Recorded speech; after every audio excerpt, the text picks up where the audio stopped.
Hi friends, గుడ్డుపుడ్డి లోపల మనము తొలి లడ్డు కాసారా దాని గురించి తెలుసుకుందాము. కాసారం అనే ఒక అద్భుతమైన ఒక స్వీట్ తయారీ గురించి క్షేమ కుతూహలము గ్రంథము వివరించింది. ఏమని?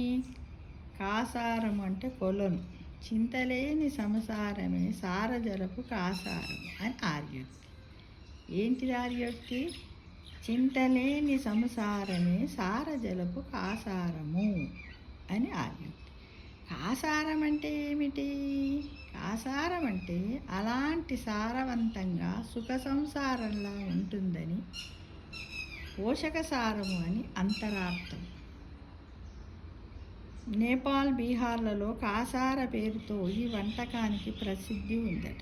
నేపాల్లో పెళ్లి విందుల్లో ఇది తప్పనిసరి వంటకం కూడానట. ఉత్తరాదిలో చాలా ప్రాంతాల్లో పండుగ ప్రసాదంగా దీన్ని వండుకుంటారట. కాసార ఒక సాంస్కృతిక వైభవం. ప్రాకృత భాషలో కంసారా, సంస్కృతంలో కాసారాగాను, వాడుక భాషలు కసరాగాను మారిందంట. మౌలికంగా ఇది బియ్యపిండి వంటకం అయినప్పటికీ పాకశాస్త్ర గ్రంథాల్లో దీని ప్రస్తావన ఉన్నప్పటికీ ఇది దక్షిణాదికి చేరినట్టు కనిపించదు. మనం ఎప్పుడు కూడా ఇది లడ్డు గురించి కూడా వింటాం. మనం మామూలుగా శనగపిండితో బూందీ లడ్డు, రవ్వతో అది ఉప్మా రవ్వ ఉంటుంది కదా, గోధుమ రవ్వతో రవ్వ లడ్డూలు చేసుకుంటాం, అంతే కదా మిత్రమా. కాసార ఒక సాధారణ మిఠాయి మాత్రమే కాదు, అది ఆచారం, ఆనవాయితీ, కుటుంబ బంధాల ప్రతీకగా నిలిచిన ఒక ప్రత్యేక ఆహార సాంప్రదాయం. బియ్యపిండి, బెల్లము, నెయ్యి ఉంటే కమ్మని కాసార తయారైనట్లు. బియ్యాన్ని కొద్దిగా నెయ్యి వేసి దూరగా వేగించి మెత్తగా మరాడించి జల్లిస్తారట. ఒక బాండీలోకి కొద్దిగా నెయ్యి తీసుకొని కాచి అందులో ఈ బియ్యపిండిని కొద్దిగా కలుపుతూ బాగా దగ్గరకు వచ్చేలా వేగనిస్తారట. ఇప్పుడు మెత్తగా దంచిన బెల్లాన్ని కలపగానే లడ్డు కట్టుకోవడానికి వీలుగా దగ్గరకు వస్తుందట. చేతికి నెయ్యి రాసుకొని వేడి మీద ఉండలు కడతారట.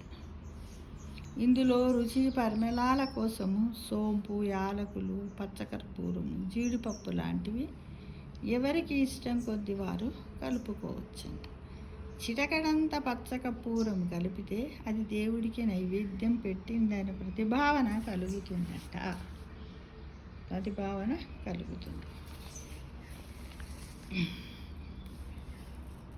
ఆహారాన్ని భక్తితో తినాలని కదా మన శాస్త్రాలు చెప్తున్నాయి. మనం అందుకే అంటారు, అసలు భోజనం చేసేటప్పుడు ఫస్ట్ మనం ఒక బుక్క అన్నం తీసుకోగానే కళ్ళకాడికి పోతుంది. అదే టిఫిన్ తిన్నప్పుడు అంత పెద్దగా అనిపించదు, కానీ భోజనం చేసేటప్పుడు తప్పకుండా పోతుంది.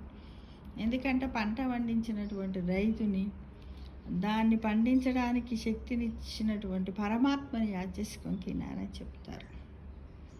అందుకే అన్నం పరబ్రహ్మ స్వరూపం అంటారు కదా మిత్రమా. బొంబాయి రవ్వ, మైదా పిండి వాడడానికి వచ్చాక ఆహార పవిత్రత దెబ్బతింది.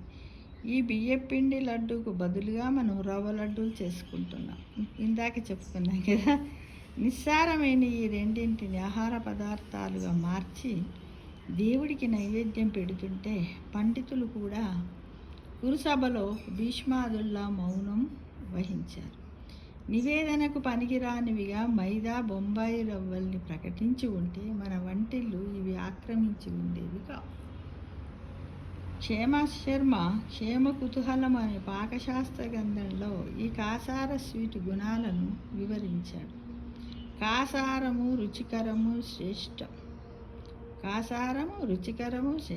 ఎంతో రుచికరమైన శ్రేష్టమైన తీపి వంటకం ఇది. నాతి వృక్షం నపిచ్చలం, ఇది రవ్వ లడ్డులాగా గరుకుగాను, కేసరి హల్వాలాగా అతి పిచ్చిలంగాను కాకుండా లడ్డు కట్టుకోవటానికి అనువుగా తయారు చేసుకోవాలట.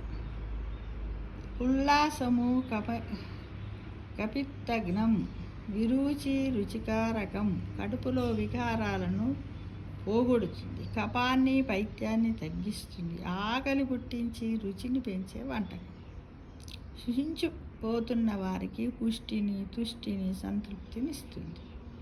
బడి నుంచి ఇంటికి రాగానే పిల్లలకు పెట్టదగిన ఈ కాసార లడ్లు అమ్మ ప్రేమకు సంకేతంగా నిలుస్తాయి.